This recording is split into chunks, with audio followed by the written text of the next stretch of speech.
મજામાં ને? તમે મજામાં હોય તો હું પણ મજામાં જ છું. વિદ્યાર્થી મિત્રો, આજે આપણે એકાઉન્ટનું ચેપ્ટર નંબર બોલે તો 4 કે જેનું નામ છે આમનોંધ, એ ચેપ્ટર શરૂઆત કરવાના છે. આમનોંધનું ચેપ્ટર નવી બુક પ્રમાણે તમારે ચોથું હશે, કદાચ જૂની બુક હોય એમાં ત્રીજું. જીએસટી નું વચ્ચે એક ચેપ્ટર નવું એડ થયું છે નવા અભ્યાસક્રમમાં, એમાં પણ નવી બુકની. તો વાત કરવાના છીએ આમનોંધના ચેપ્ટરની. આમનોંધ ધંધાની અંદર તમને ખબર જ છે એમ કે રોજ બરોજ જેમ પણ વેપાર ધંધાઓ વધતા જાય છે એમ એની અંદર જે આર્થિક વ્યવહારો થતા હોય છે,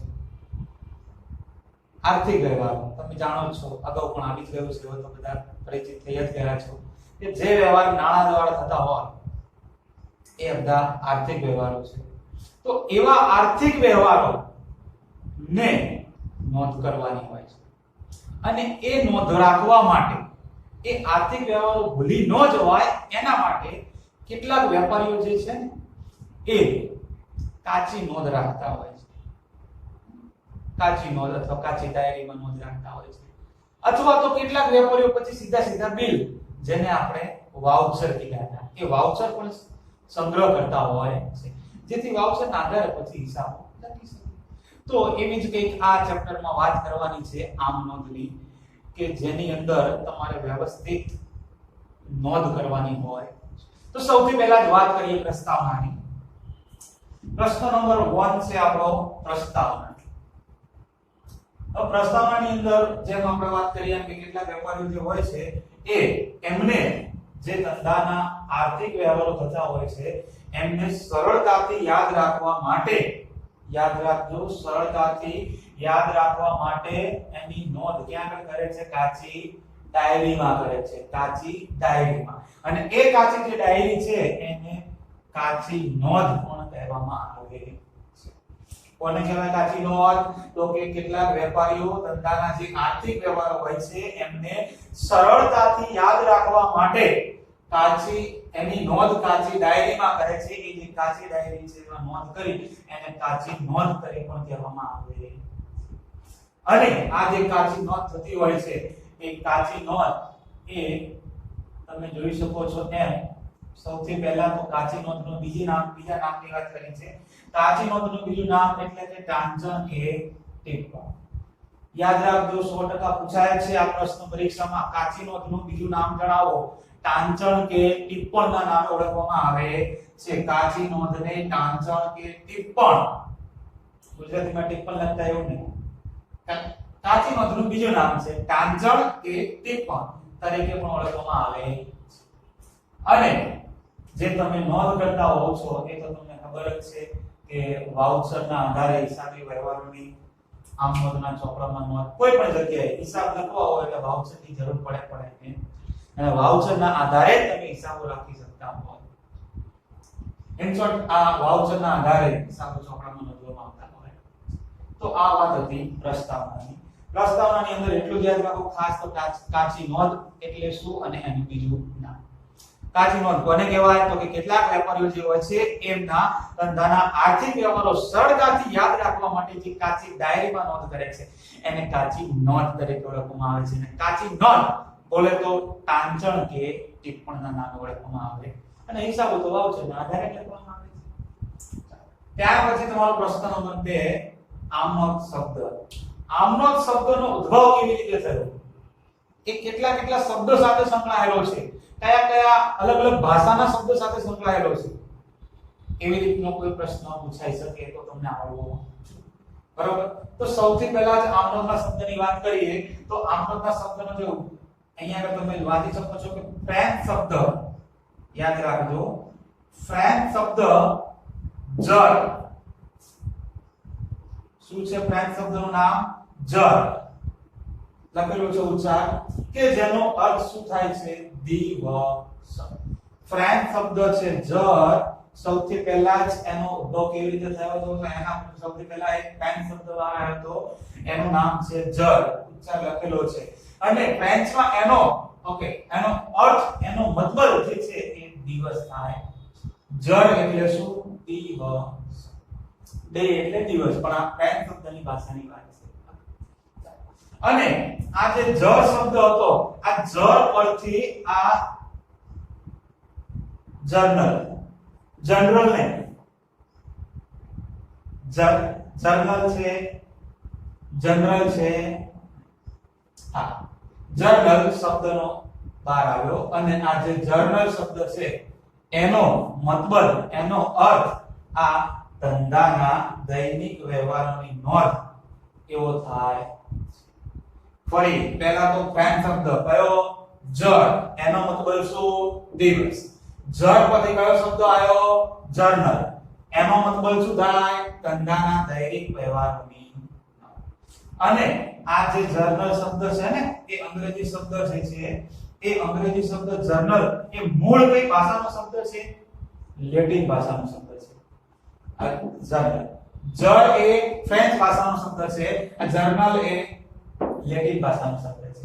અને લેટિન ભાષા મુજબ એનો જે અર્થ થાય છે એ છે નોંધ કે ડાયરી. નોંધ કે ડાયરી. તો તમારે આ શબ્દના ઉદ્ભવના આધારે આટલી વસ્તુ યાદ રાખવાની. એક તો ફ્રેન્ચ શબ્દ અને લેટિન શબ્દ. ફ્રેન્ચ શબ્દ કયો છે? તો કે જળ, એનો મતલબ શું થાય છે? દિવસ.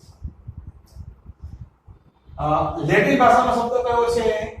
જર્નલ, એનો લેટિન ભાષા મુજબ અર્થ શું થાય છે? નોંધ કે ડાયરી.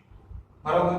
હવે આ જળ પરથી કયો શબ્દ ઉતર્યો એમ કે તો જળ પરથી જર્નલ. અને એ જર્નલનો અર્થ શું થાય છે? તો કે ધંધાના દૈનિક વ્યવહારોની.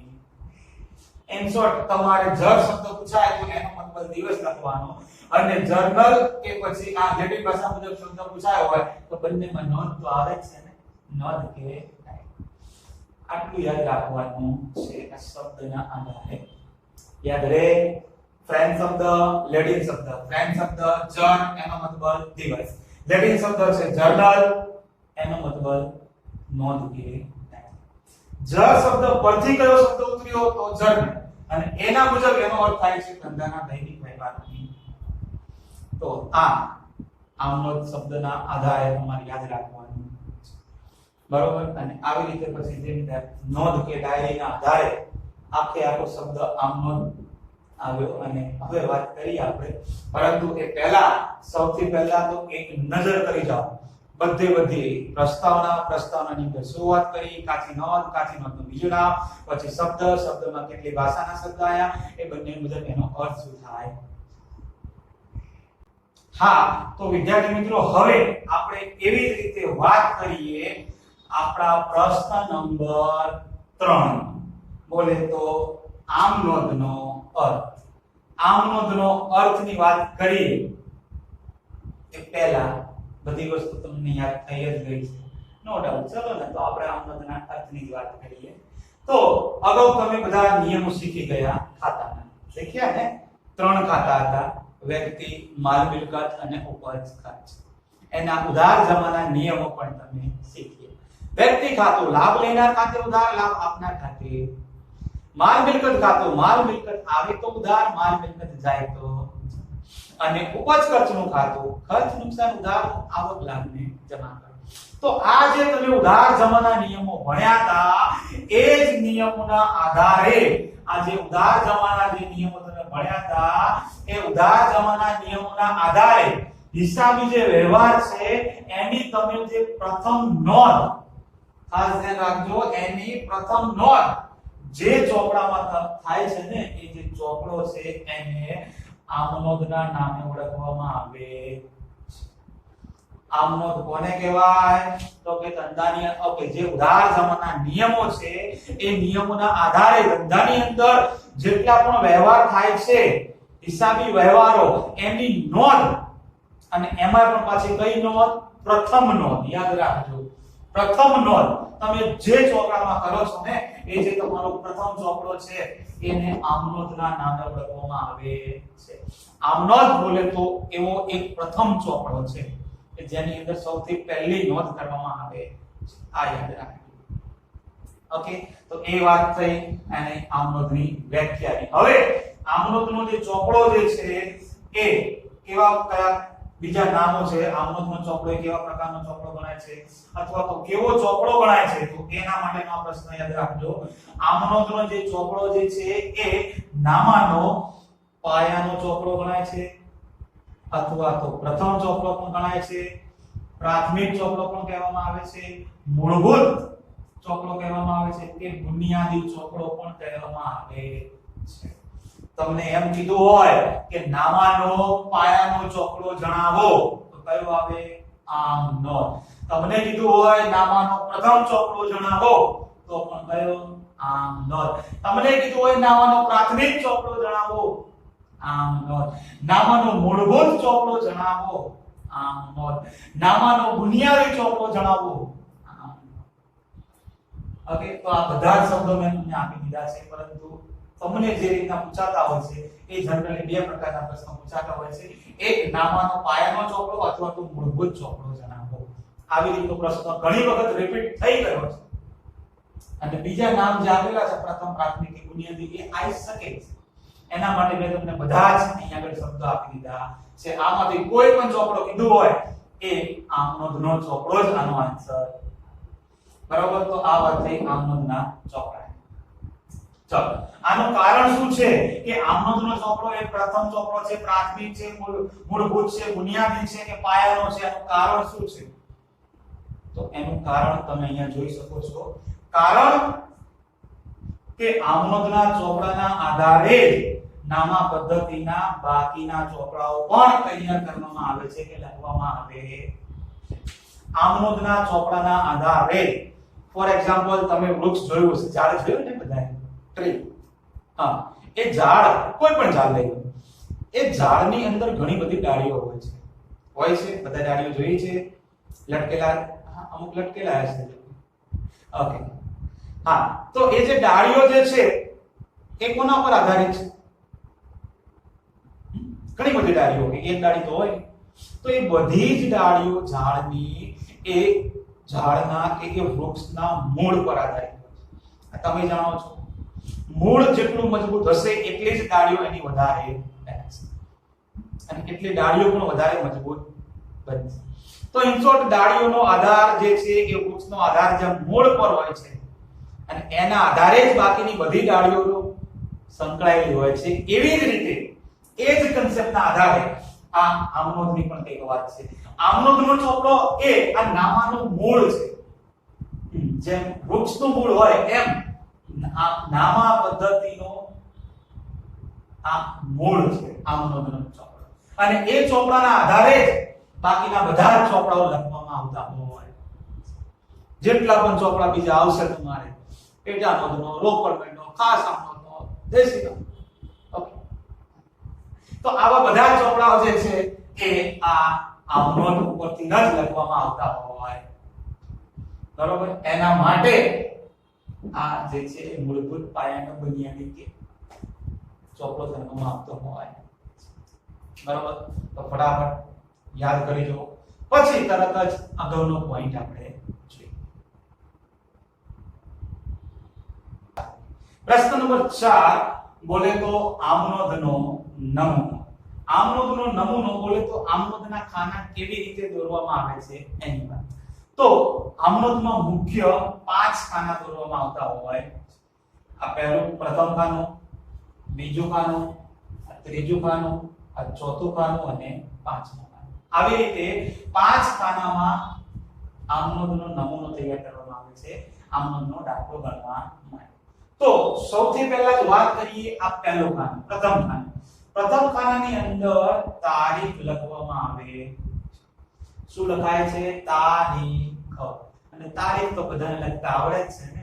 સૌથી પહેલા તારીખની અંદર વાત કરું તો આપણે વર્ષ લખીએ કે 2020. ઉપર હેડિંગ આપી દીધું 2020. પછી આપણો મહિનો લખવામાં આવે છે. તો આપણે વાત કરીએ કે જુલાઈ મહિનો છે. આ જુલાઈ. વર્ષ આવી ગયું, મહિનો આવી ગયો, અને પછી એ મહિનાની અંદર જે તારીખે તમે વ્યવહાર કર્યો હોય એ બધી તારીખ લખવામાં આવે છે. જેમ કે 5 તારીખે વ્યવહાર કરો, પછી 7 તારીખે લેવડ દેવડ કરો, ઇન શોર્ટ આખે આખા મહિનો અહીંયા આગળ મહિનાની બધા જ વ્યવહારોની આમદ લખવામાં આવતી હોય. ઇન શોર્ટ પ્રથમ ખાનાની અંદર તારીખ લખવામાં આવે છે. તારીખમાં પણ પહેલા શું લખાય? વર્ષ, પછી મહિનો અને પછી ડેટ, જે તે દિવસની તારીખ. તો આવી રીતે ક્રમમાં લખવામાં આવે. ત્યાર પછી બીજું ખાનું, અને પાંચે ખાનામાં સૌથી અગત્યનું ખાનું હોય તો એ છે આ બીજું, જેને વિગતનું ખાનું કહેવામાં આવે. શું કયું ખાનું કહેવાય? વિગત. આ બીજા ખાનાની અંદર સૌથી અગત્યની વસ્તુ કે કયું ખાતું ઉધાર થાય છે અને કયું ખાતું જમા થાય છે એની નોંધ અહીંયા આગળ કરવામાં આવે. ઇન શોર્ટ બીજું ખાનું એટલે સૌથી મહત્વનું. ત્યાર પછી ત્રીજું ખાનું જે છે એનું નામ છે ખાપા. ખાપા, નોટ બાપા. ઓકે, ખાપા. ખાતા વહી પાના નંબર. ત્રીજા ખાનાની અંદર ખાતા વહી પાના નંબર લખવામાં આવે છે, જેને શોર્ટમાં ખાપાના નામે ઓળખવામાં આવે છે. ખાતા વહી પાના નંબર, ખાપા. જો કે મજાની વાત તો એ છે કે તમારે ક્યાંય આ ચેપ્ટરમાં કશું જ લખવાનું આવશે નહીં. વન ટાઈપ ઓફ ડિઝાઇન માટેનું ખાતું છે, ખાનું. બરોબર, એક પ્રકારનું સારું લાગે ડિઝાઇન એના માટેનું તમારે. હા, નહીં દોરો તો માર્ક્સ કપાય, એટલે દોરવું જરૂરી છે, પણ લખવાનું કઈ આવશે એટલે એકદમ નાનું એવું દોરવાનું. ખાપા, ખાતા વહી પાના નંબર. સૌથી પહેલું તારીખ, બીજું સૌથી મહત્વનું હોય તો વિગતનું, અને ત્રીજું ખાપા. ત્યાર પછી જે ચોથું ખાનું છે એની અંદર આ ઉધાર રકમ લખવામાં આવે છે, અને પાંચમા ખાનાની અંદર જમા રકમ લખવામાં આવે છે. જે ખાતું ઉધાર થયું હોય એની રકમ અહીંયા ચોથા ખાનામાં લખવામાં આવે, અને જે ખાતું જમા થયું હોય એની રકમ આ પાંચમા ખાનામાં લખવામાં આવતી હોય. બરાબર, જેમ કે ફોર એક્ઝામ્પલ તમને આપું કે રૂપિયા 10,000 નો માલ ખરીદ્યો છે રોકડેથી. રૂપિયા 10,000 નો માલ રોકડેથી ખરીદ્યો. ચલો, તમારી પાસે માલ આવે, ખરીદ્યો એટલે માલ તો આવે જ ને, અને સામે 10,000 રૂપિયા જાય. માલ આવે છે તો ખરીદ ખાતે ઉધાર, રોકડ જાય છે તો રોકડ ખાતે જમા. તો એની આમનોંધ કેવી રીતે લખાય? તો અહીંયા લખો 5 તારીખમાં અહીંયા આગળ લખાય કે માલ ખરીદ્યો, માલ આવે. તો જો અહીંયા હાસ્યથી અડીને લખું છું ખરીદ ખાતે, પછી છે અહીંયા આગળ આ ખાપાના ખાનાની નજીક ઉધારનો ઉ લખવામાં આવે છે. ખરીદ ખાતે ઉ એટલે ઉધાર. કેટલા રૂપિયાનો માલ ખરીદ્યો? 10,000 નો. તો આજે ઉધાર ખાનું થયું એના આ ઉધારમાં રૂપિયા લખવામાં આવે 10,000. ફિનિશ.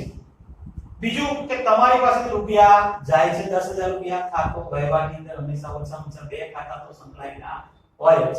એક ખરીદીનું ખાતું, ખરીદ કરી સામે તમે રૂપિયા ચૂકવ્યા તો રૂપિયા જાય તો કરીએ જમા. તો હવે જોજો જમા કેવી રીતે કરવાના છે. તમે જે અહીંયા ખરીદ ખાતે લખ્યું ને ત્યાં ખાતે તે શબ્દ આવતો હોય ને એની નીચે, અથવા તો અહીંયા થોડો હાસ્ય છોડીને એમ પણ યાદ રહે. અને આ ખરીદ ખાતે તેની નીચે લખવાનું તે. તમારી પાસેથી રોકડ જાય તો રોકડ સાથે શું કરવાના? જમા. તો તે રોકડ ખાતે જમા. પણ જેમ ઉધારનો ઉ લખ્યો એવી રીતે જમાનો જ લખવાનો નથી. બરોબર, ખાસ ધ્યાન રાખજો. ખરીદ ખાતે ઉધારનો ઉ લખ્યો તો કે હા, પણ તે રોકડ ખાતે જમા. જમાનો જ તો લખ્યો ને, લખવામાં પણ આવતો નથી. બરોબર, તમે અહીંયા આગળ તે શબ્દ મૂક્યો ને આગળ જમામાં બાજુમાં. આ ખાતું ઉધાર થયું અને આ રોકડ ખાતું શું કહેવાય? જમા થયું કહેવાય. કેવી રીતે ખબર પડે? તો આગળ તમે તે શબ્દ લખ્યો છે, જુઓ. તે રોકડ ખાતે જમા. રોકડ જાય છે એના માટે તે રોકડ ખાતે જમા. તો તે શબ્દ આવે મતલબ કે એ ખાતું જમા થઈ ગયું. બરોબર, બાકી ઉધાર જે ખાતું થાય એમાં કમ્પલસરી ઉધારનો ઉ લખવો જરૂરી છે, પણ જમામાં જ લખવામાં આવતો નથી. જમામાં શું લખવામાં આવે છે? તે શબ્દ મૂકવામાં આવે. અને તે રોકડ ખાતે જમા. તમે 10,000 નો માલ કરી દો તો તમારી પાસે રૂપિયા તો 10,000 જ જાય છે ને, તો જાય તો કરીએ જમા. તો તે રોકડ ખાતે જમાના ખાનામાં રૂપિયા લખવાના. આ 10,000 થઈ ગયો.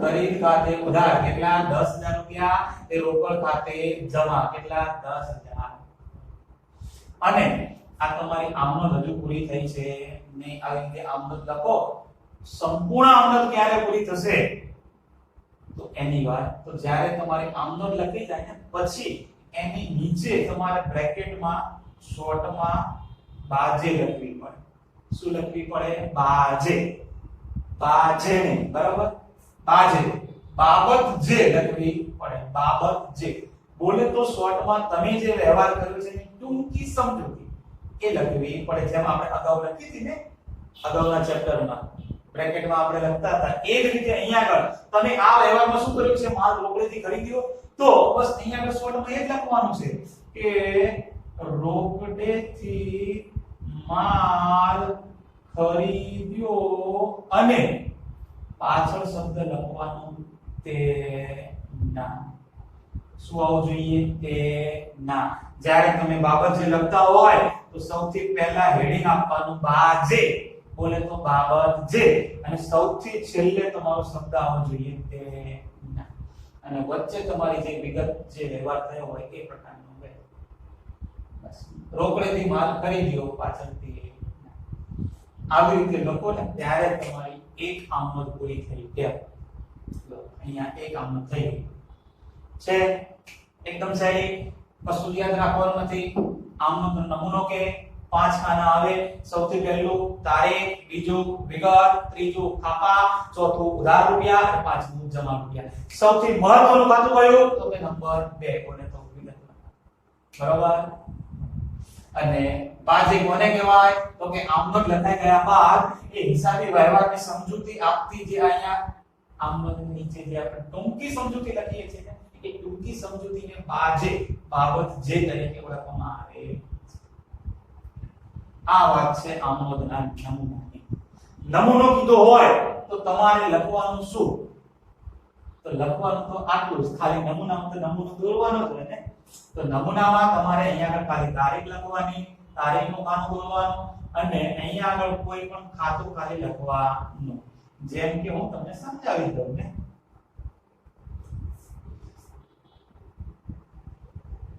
હા જોઈ લો આખી વ્યવસ્થિત સમજાવી દો બરાબર તારીખમાં તો તારીખ તમારે જે આવતી હોય એ લખવાની છે એમાં તો કોઈ પૂછવાનું નહીં હા તો અહીંયા આગળ તમારે લખવાનું કે ખાલી જગ્યા ખાતે ઉધાર તે ખાલી જગ્યા ખાતે જમા અહીંયા આગળ આ ઉધારના રૂપિયા અને જમાના રૂપિયા વ્યવહાર પૂરો ખાતે જમા અને બ્રેકેટમાં બાબત જે ખાલી જગ્યા તે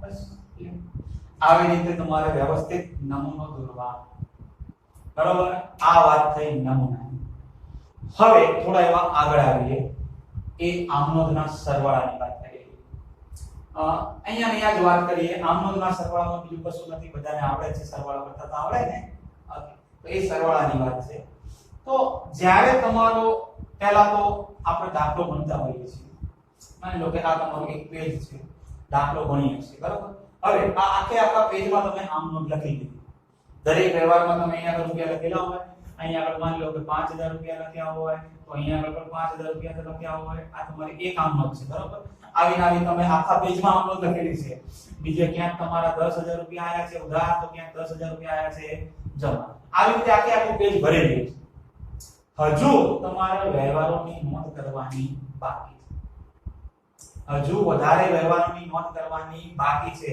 જ્યારે વ્યવહારોની નોંધ કરવાની બાકી હોય ત્યારે ડાયરેક્ટ સરવાળો કરવાનો નહીં કારણ કે નોંધ તો હજુ બાકી છે ને સૌથી પહેલા સરવાળો તો સરવાળામાં યાદ રાખવાનું છે કે જે બંને બાજુનો સરવાળો હંમેશા સરખો થાય છે તો સરખો તમારો ઉધારના ઉધાર જમા જો 5000 ઉધાર તો 5000 જમા 10000 ઉધાર તો 10000 જમા તો બંને બાજુનો સરવાળો કેવો થશે હંમેશા સરખો જ થવો જોઈએ પણ હવે જ્યારે મેં કીધું એમ કે પેજ ભરાઈ જાય અને તમારે વધારે વ્યવહારોની નોંધ કરવાની બાકી છે તો એવા સંજોગોની અંદર શું કરવાનું તો માની લો અહીંયા આગળ તમારું પેજ ભરાઈ ગયું છે તો હવે હજુ નોંધ વધારે વ્યવહારોની બાકી છે. તો એવા સંજોગોની અંદર જેટલા પેજમાં ઓકે એ પેજમાં જેટલી આમ નોંધના લખી છે ને એટલાનો સરવાળો કરી દેવો.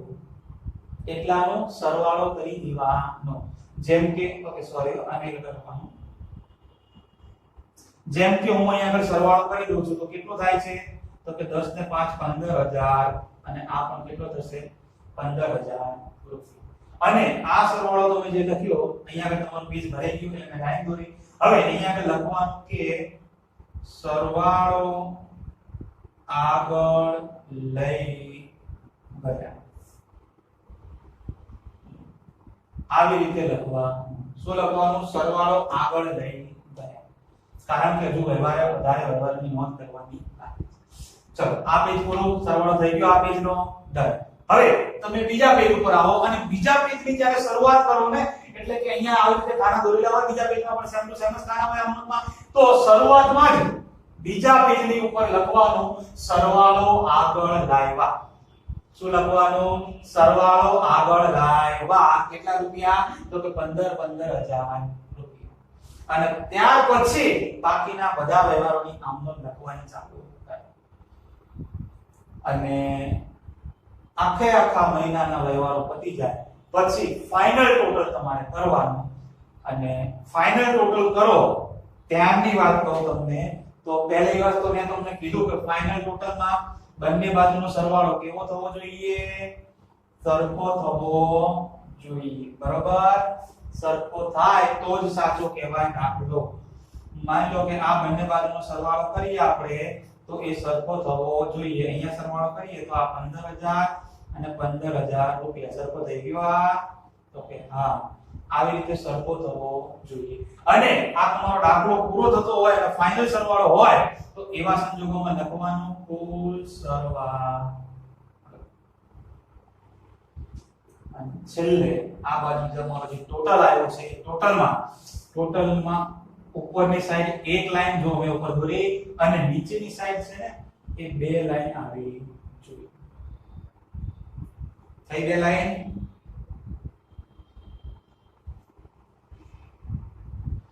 કુલ સરવાળો આખો દાખલો પતી ગયો પછી આ કુલ સરવાળો અહીંયા આગળ જેટલી પણ વિગતો આવી હોય એ બધાનો સરવાળો. અને સરવાળો થઈ જાય પછી ઉપરની સાઈડ એક લાઈન અને નીચેની સાઈડ આ બે સમાંતર લાઈનો કરવી પડે. આ બે સમાંતર લાઈનો થાય તો જ સાહેબને ખબર પડે કે અહીંયા તમે દાખલો પૂરો કરેલો છે. જો આ બે સમાંતર લાઈનો ન કરી હોય તો સાહેબને મગજમાં ફિટ જ હોય કે આ હજુ દાખલો પૂરો કર્યો નથી. આને વ્યવહારની નોંધ એ આમ જ કરવાની બાકી છે. આવું તરત જ સાહેબને ખબર પડી એટલે દાખલો પૂરો થાય ત્યારે આવું કરવું જરૂરી છે.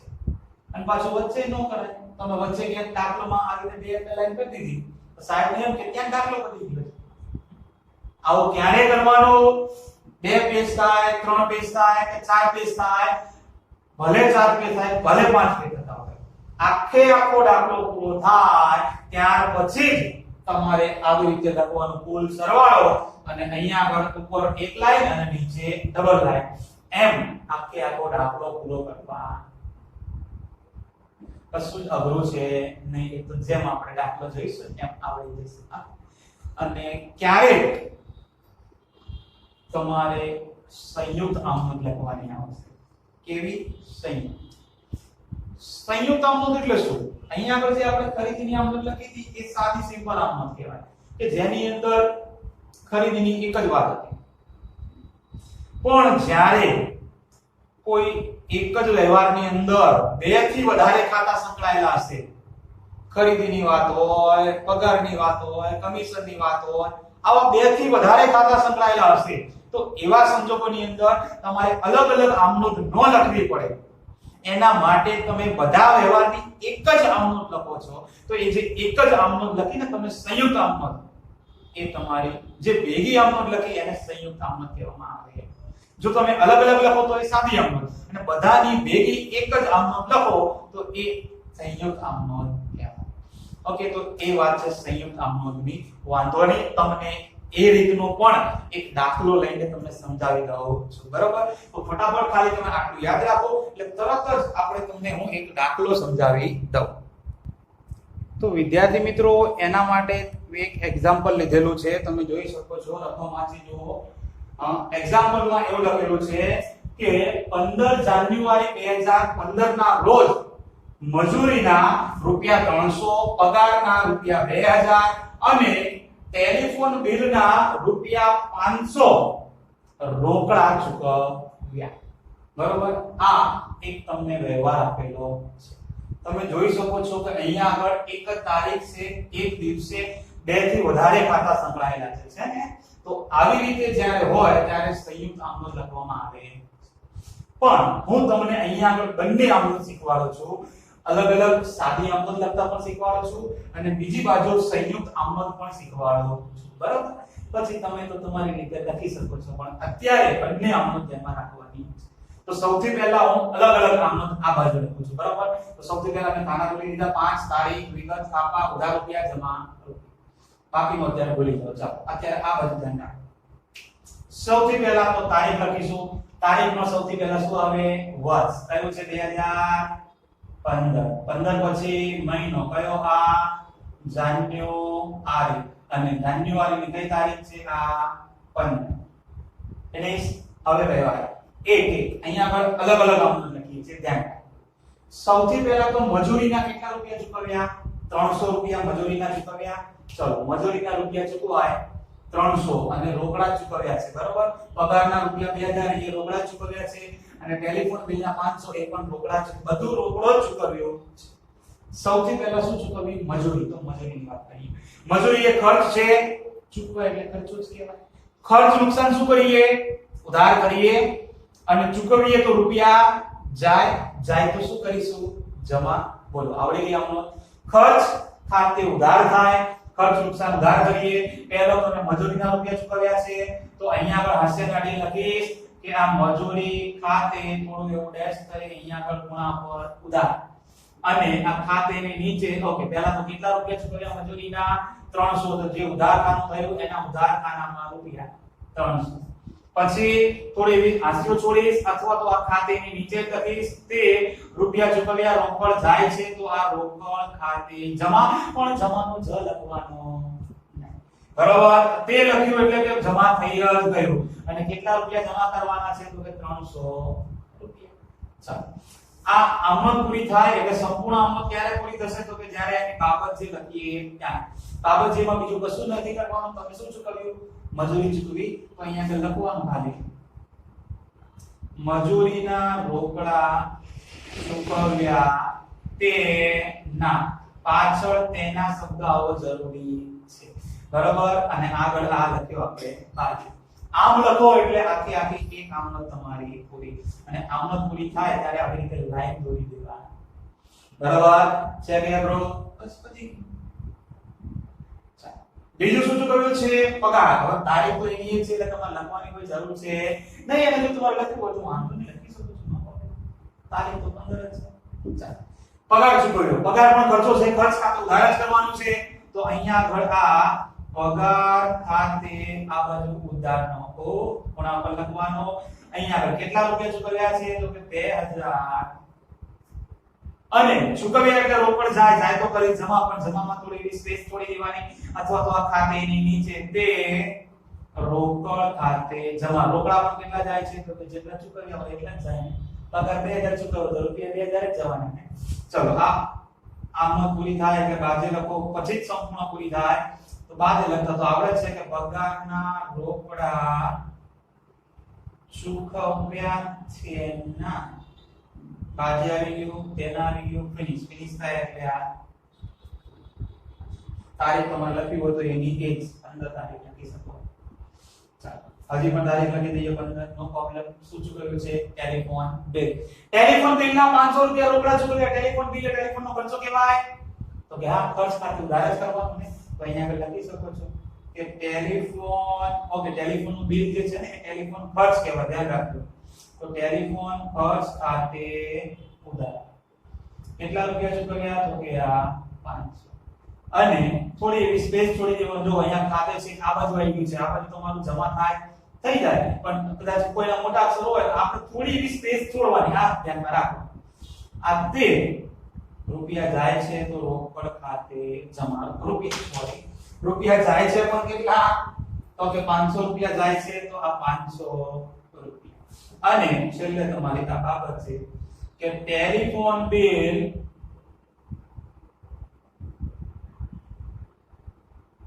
ના રોકડા ચૂકવ્યા તે બાજે આવી ગયું. તેના તમારે અંડરલાઈન નથી કરવાનું તો તમારી જાણ માટે કહું છું. બસ પૂરું થાય એટલે કરના શું કરવાનું છેલ્લે મારા કે આ પેજમાં જ આવી ગયું તો પછી વાંધો નહીં. મારા બધા વ્યવહારો પતી ગયા છે. એક જ હતું પણ ત્રણે ત્રણ હતા ને એમાં બધા પતી ગયા. હા તો તમને કો સરવાળો બોલો કેટલો થશે? સરવાળો 2800 એટલે 2800. તો સરવાળો કરો એટલે શું લખવાનું અહીંયા આગળ? કુલ સરવાળો. અને આ બાજુ આ ઉપર એક લાઈન અને નીચે કરવાની ડબલ લાઈન અને 2800 રૂપિયા. આ બધી તમારી કેવી આમનોંધ થઈ કહેવાય? અલગ અલગ આમનોંધ કહેવાય. આને સંયુક્ત આમનોંધ કહેવાય નહીં. હવે આપણે લખીએ સંયુક્ત આમનોંધ. સંયુક્ત આમનોંધ આ બાજુમાં લખું છું સેમ ટુ સેમ ખાના ધોઈ દીધા છે. સૌથી પહેલા લખીશ આ તારીખમાં પહેલો વર્ષ, પછી આ જાન્યુઆરી એટલે કે મહિનો અને પછી આ એની 15 દિવસ છે તે દિવસ. ચાલો હવે આ 15 જાન્યુઆરી 2015 ના રોજ આ બધા ખર્ચ ચૂકવ્યા. ખર્ચ કે નુકસાન ખાતે શું કરીએ? ઉધાર કરીએ. તો વારા પરથી એક ખાતું આવી રીતે અલગ અલગ આમનોંધ લખવાની નહીં, બધાની ભેગી આમનોંધ. જેમ કે તમે પહેલો કયો ખર્ચ ચૂકવ્યો? મજૂરી. તો અહીંયા આગળ લખવાનું કે મજૂરી ખાતે અહીંયા પણ આપણે ઉધાર. મજૂરીના કેટલા ચૂકવ્યા છે? તો કે આ 300. બીજું શું ચૂકવ્યું? પગાર. તો આ પગાર ખાતે એ પણ અહીંયા આગળ ઉધાર. કેટલા ચૂકવ્યા? 2000. ફિનાન્સ જો ઉધાર છે તો ઉધાર ખાનામાં રૂપિયા આવે. ત્રીજું શું ચૂકવ્યું? ટેલિફોન બિલ એટલે કે ટેલિફોન ખર્ચ. તો આ ટેલિફોન ખર્ચ ખાતે આ ઉધાર. જો ઉધાર છે તો ઉધારના જ ખાનામાં રૂપિયા કેટલા ચૂકવ્યા? તો કે 5. છે હજુ કોઈ? હજુ ચૂકવ્યું તો વાંધો નહીં, ઉધાર કરી દો. બધું ભેગું આમનોંધ છે, સંયુક્ત આમનોંધ છે. એટલે બધાની ભેગી વાંધો નહીં. ચલો આ ત્રણ વસ્તુ તમે ચૂકવ્યું તો ખર્ચ હતા બધા ચૂકવ્યા એટલે ખર્ચ બધા થઈ ગયા ઉધાર. અને ચૂકવ્યા હતા ત્રણે ત્રણ એટલે ત્રણે ત્રણના રૂપિયા જાય છે. કુલ કેટલા રૂપિયા જાય છે? તો કે 300, 2000 અને 500 એટલે કુલ 2800 રૂપિયા જાય છે. તો રૂપિયા જાય તો શું કરીએ? જમા જ કરીએ ને. તો પછી અહીંયા આગળ આ તે જો થોડી જગ્યા છોડી મેં તે આ રોકડ ખાતે જમા. પણ જમાનો જ લખવાનો નહીં. જે જમા થાય છે એના રૂપિયા જમાના ખાનામાં લખવાના. કેટલા રૂપિયા જાય છે ટોટલ? 2800. તો 2800 રૂપિયા કરવાના જમા. ફિનિશ. બસ ત્યાં અહીંયા બધું ત્રણ ત્રણ આમનો અલગ થઈ. ત્યાં એકમાં જ પતી ગયું. તો વાંધો નહીં, બાદ જે લખી નાખો કે મજૂરીના પગાર અથવા તો મજૂરી, પગાર, ટેલિફોન ખર્ચ ના રોકડા ચૂકવ્યા તેના. ફિનિશ. કરી નાખો સરવાળો. સરવાળો કરતા તો આવડી ગયું છે ને, માટે આ કુલ સરવાળો કરો તો આ બાજુ શું કરવાની? તો કે ડબલ લાઈન કરવાની. નીચે ઉપર તો એક જ. કેટલો થશે? તો કે 2800. આ બાજુ પણ ફિનિશ. છે કે એટલું? તમે અલગ અલગ આમનોંધ લખો તો એ સાદી અને સિમ્પલ આમનોંધ કહેવાય. જ્યારે આ બધાની ભેગી આમનોંધ લખો એક જ, એ તમારી સંયુક્ત આમનોંધ કહેવાય. ઓકે, તો આ હતી સાદી આમનોંધ અને સંયુક્ત આમનોંધ બંનેનો તફાવત. એક્ઝામ્પલ સાથે. બરાબર. તો વિદ્યાર્થી મિત્રો આવી રીતે આમનોંધ લખવામાં આવે છે. તો હવે આપણે સૌથી પહેલા તો થોડી થિયરી જોઈ લઈએ ને. તો તમે ખાલી નજર કરો ને પછી આપણે થોડી વાર તરત જ થિયરી તમને લખવામાં કામ આવે ને એના માટે.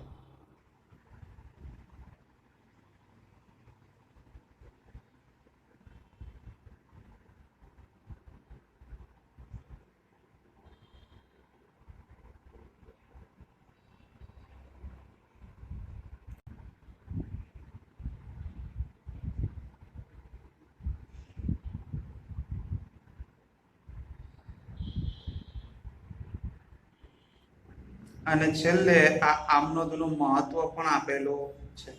બોલે તો એના ફાયદા પણ આપેલા છે. હા, તો વિદ્યાર્થી મિત્રો, આજના લેક્ચરમાં જે પણ કઈ થિયરી ચાલી એ ખાસ બધે તૈયાર કરી દેજો, કારણ કે આ જે ચેપ્ટર છે ને એ અગત્યનું ચેપ્ટર છે. ખરેખર હવે પછીના જે ચેપ્ટરો છે તમને ફટાફટ આવડવા લાગશે અને દાખલાઓ આવશે ને એટલે થોડી મજા આવશે. અહીંયા આગળ થોડું મગજ દોડાવવું પડશે આ ચેપ્ટરમાં આવું, બરોબર? અને મગજ કેવી રીતે દોડશે એ તો અગાઉના જે પણ ચેપ્ટરો ચાલેલા છે, પારિભાષિક શબ્દો છે, ખાસ તો એના નિયમો છે એ આવડતા હશે તો ફટાફટ મગજ દોડવા અહીંયા પણ આવશે. બરોબર? બાકી તો બધું તૈયાર કરી દો. આપણે તો મળીએ નેક્સ્ટ લેક્ચરમાં દાખલાઓની સાથે. ત્યાં સુધી Tata, bye bye, C you અને પ્લીઝ ટેક કેર.